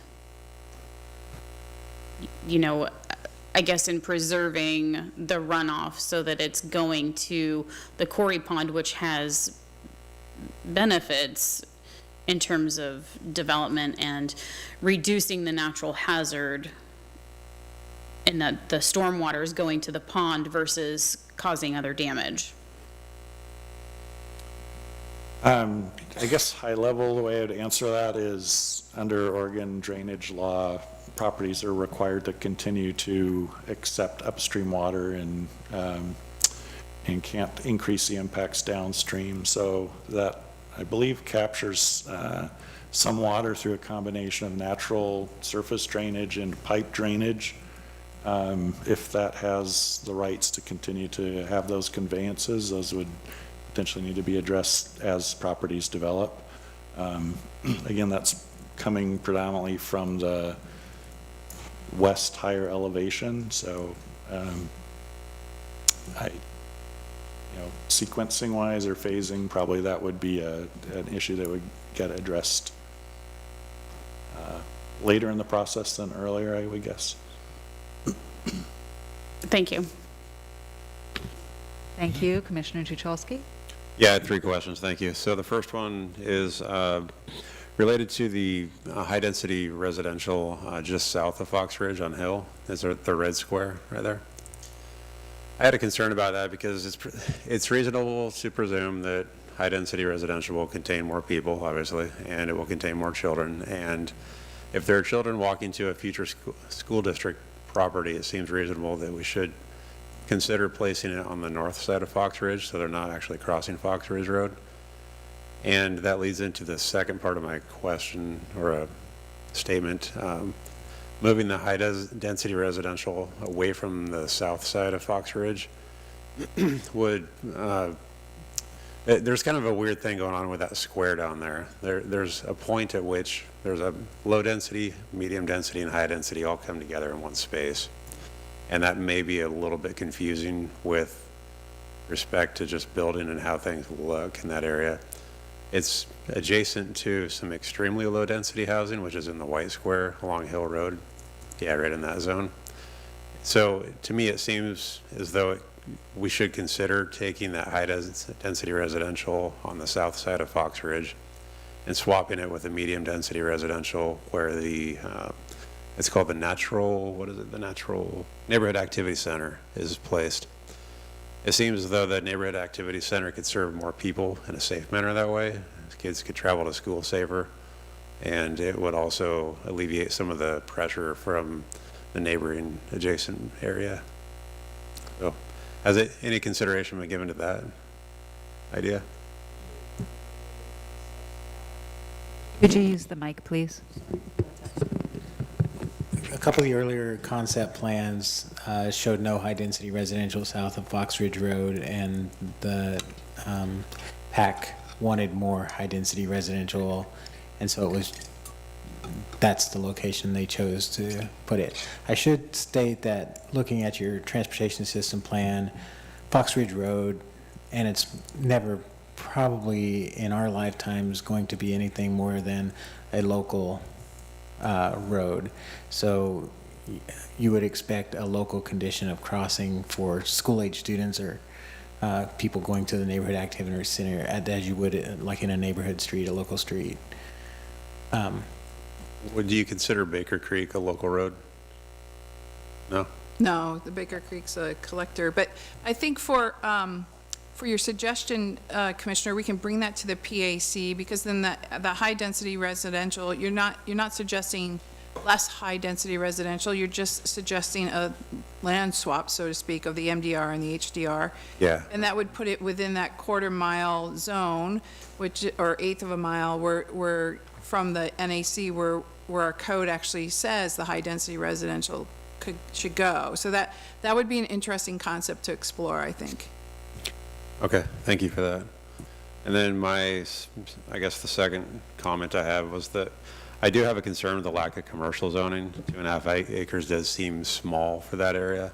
I'm just thinking about how many trips are made in vehicles from the west side to the center or the core of town, and we already have traffic conditions that are making our citizens become very vocal, let's say that. Whether they meet the transportation, what was it, the TP? Yes, please. Yeah, the impact study, yeah. So whether or not they meet that, regardless, our citizens are not excited about that right now. And so that part of it does concern me. It seems as though if we could have maybe more mixed use in the medium density residential area, that it could benefit the entire city by not having as much traffic traveling from the west side to the east side. But again, it's my opinion. That's for what it's worth. Thank you. Before we move on, Commissioner Langenwalter wanted to respond to something you brought up, Commissioner. Thank you. What's not apparent on the map we're all looking at is that there's an intended elementary school on the east side of Northwest Hill Road. Yes. So people living in the high-density residential adjacent to Hill Road on the west side will be crossing Hill Road, which has much higher traffic to get to an elementary school than crossing Fox Ridge Road to get to the high school. Yeah, absolutely. And you're referring to the land which is right below the box in the Zoom area. It's up north, actually. Right. Farther up, all the way. Yeah, right there. Yeah. So that is slated for the future elementary school if it's selected. So thank you for that note, sir. All right. Thank you very much. Councilor Peralta? Thanks. Currently, this area is one of the better recreational opportunities for the city. It's just one of the few 1 mile walks that people can do. And I just really appreciate that the plan kind of kept that in mind and added in potentially other improvements in the area for that type of recreation. So I really appreciate that. I did want to second Commissioner Rankin's comment that when we think about planning both bike and pedestrian traffic, that we probably more space rather than less would be helpful. Thanks. Thank you. Commissioner Murray? Yeah, one's kind of just a general question, and forgive me, I haven't been in some of these meetings, I'm new. Is there any potential for the Parks and Rec and City to purchase some of this land for a new community center or anything like that? Is there any opportunity for purchase of land for a community center? I know that they're doing a big push right now for revitalizing and thinking about what's the future for. I can take that. So currently, the MACPAC work group to which you're referencing has also had a whole process with a community advisory committee to get that to its place of recommendations. I forget what the exact land need is, Counselor Geary, 14 acres? The current high-end dream big scenario for growth is 15 acres. 15 acres. And there were no sites identified here that would work for that 15-acre site. I think, as you heard, we did have a joint meeting with the school district, so we did our fair share of sniffing. But as far as I am aware, that there's no contiguous 14 or 15-acre parcel out there that would be applicable for those plans. And not to mention the process part where it went through its own citizen advisory process, and this area, this specific area didn't jump out. Yeah, it just seems with the high school potentially going in later, whenever that may be, the elementary school, more residential, it would be such an ideal area for something like that. And so there's no opportunity for the school district to swap like land, you know. I mean, you can go community talk to them. center, and, you know, like, any way we can make that happen. Okay, well, I'll keep dreaming. And then, for the record, what is the process from here to be stated just for the general public on when and how to bring up things and thoughts? Because you said we're at 50, now we're at 30, you know, and I know that there's been a lot of stakeholders and people interested in a little bit more of the granularity of like the safety of the trails and things like that. How do you want them to be a part of this process still? When it? How does that look? So with most of these planning efforts, we go through the development, work within the parameters specified with the framework plan, work on developing this. We have one more PAC meeting, and we're scheduled to take this into a public hearing process with the Planning Commission and City Council. So I guess we're pretty close to wrapping up the work with the Project Advisory Committee. We have that meeting coming up here. I can't remember the exact date, but within the next month. And then we'll be into hearings November and December is our target date. So I would say we'll have a draft plan to comment on through that public hearing process. So would you, can community members make public comment at the Project Advisory Committee meetings? Yeah, we do have an opportunity for that as well. And at the Planning Commission meetings? The public hearing process. That'll be. Hearing process, and then also at the council level, also in the public hearing process? And that's when we're going to start getting more granular. No, so that's what I was This going is to just still say the is, we'll adopt this as a 30,000-foot level plan. So if the concern is there should be no community park on that western end, then that's the discussion, right? If the concern is, we like the community park idea, we like the trails idea, now we need to really focus on how those trails are designed and managed, that's a parks master plan conversation. It goes down to that level of that planning document. Or it might even go further than that. Okay, good, thank you. Thank you. Councillor Menke on Zoom.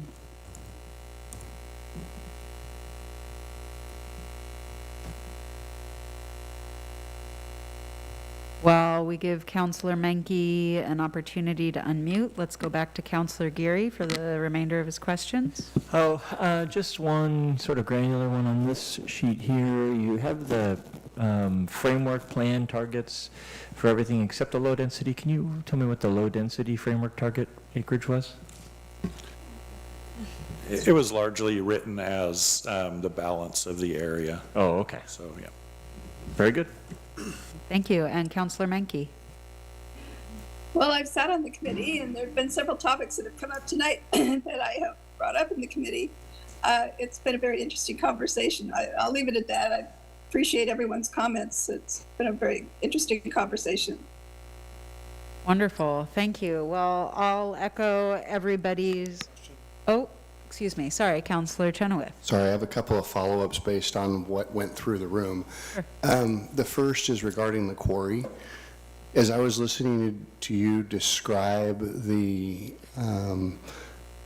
way in which the water is going to the quarry and the legal rights around the quarry use of the water. What kind of was going through my brain is the potential that that quarry could end up being dry in about 25 years, depending on what rights are lost along the process, depending on the piping that's bringing the water to it. Is there any way we can ensure that that quarry stays a pond going into the future? So that'd be question. Is that something we can put in there or bring to the PAC as a discussion point?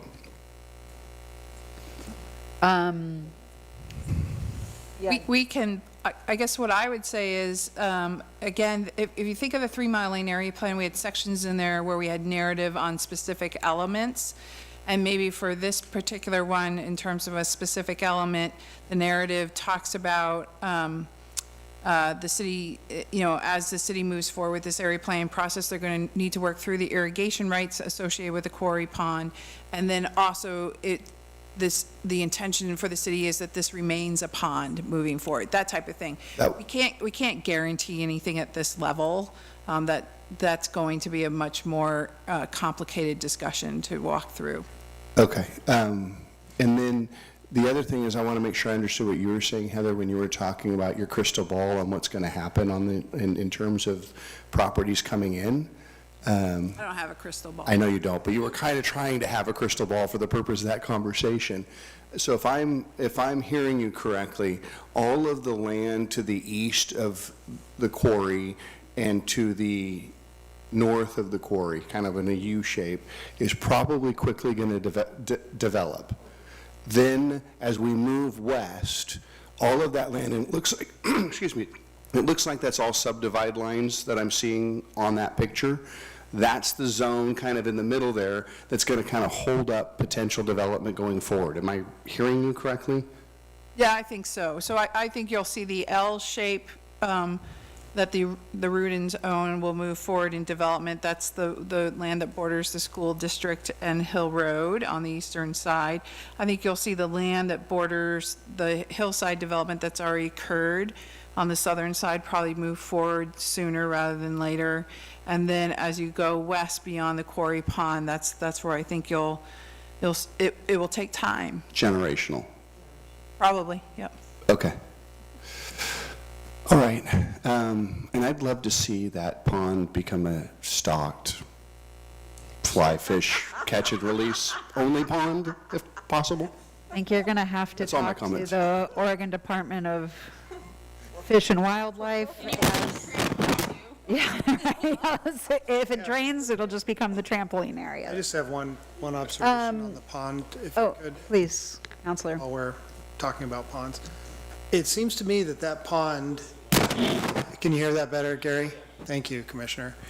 It seems to me that pond is actually one of the few waypoints for migratory birds still in the city. Yeah, and that was discussed at the PAC as well. So I don't know if adding that into the plan would add to the protection of it or not. Thank you. Well, thank you all so much. I'll echo the gratitude that for the work that our project advisory committees have done so far, that everybody in the room has done, including staff, on citizen feedback. In short, kind of the feedback that I heard that we're looking to send back to the PAC is, has an equity lens been applied? And we do have a specific one that we ask ourselves at the city about, who is most harmed by these decisions, or who's most potentially affected by these decisions. So asking for an ask to go back to the DEIAC. I heard concerns over the amount of commercial, whether it was adequate for the area. I heard comments around more specific language around our protection zones, or kind of asking the bigger question of how do we protect and conserve, and that led to a further down comment that perhaps we want to embed language into this area plan that serves to protect and conserve while our easy analysis is 6 to 9 months out in perpetuity.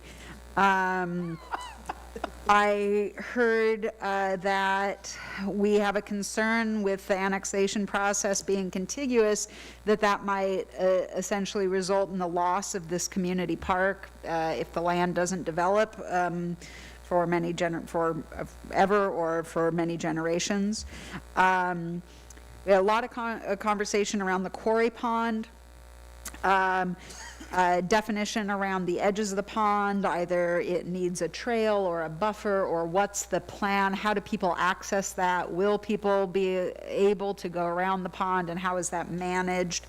Also, obviously, conversations around the water in the pond.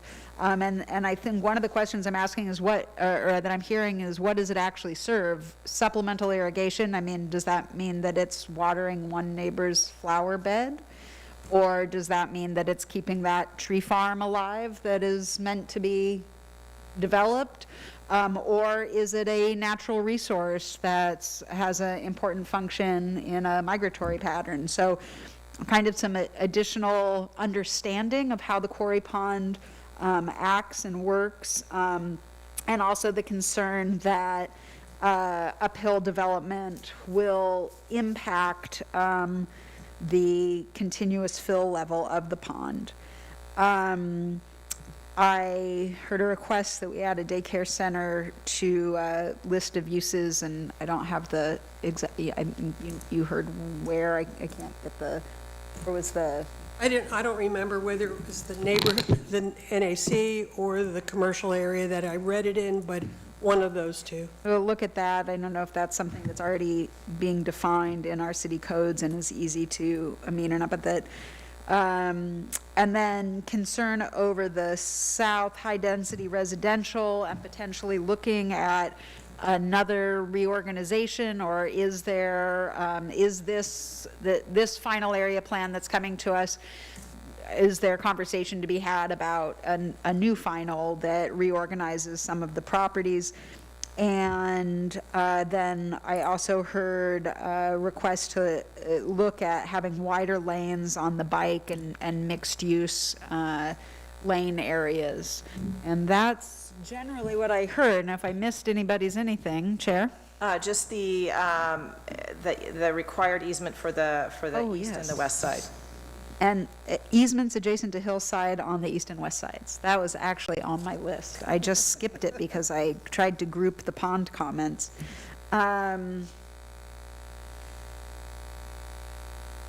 Any additional comments from commissioners, counselors? If not, thank you so much. Council President? Just to add on to the community park on the west end there, my thought process on that is, if that is a forever unlikely development, to make that whole area LDR and figure in park space somewhere else, so the development that is likely to occur is actually served with park space, so we can maintain as much density as we can, but still making sure we maintain our core values of providing parks and open spaces within the development plan. Thank you. Thank you. Thank you for the clarity on that. Any additional clarifications from anyone? Not hearing any. Wonderful. Thank you. Meeting is adjourned, 7:57 p.m.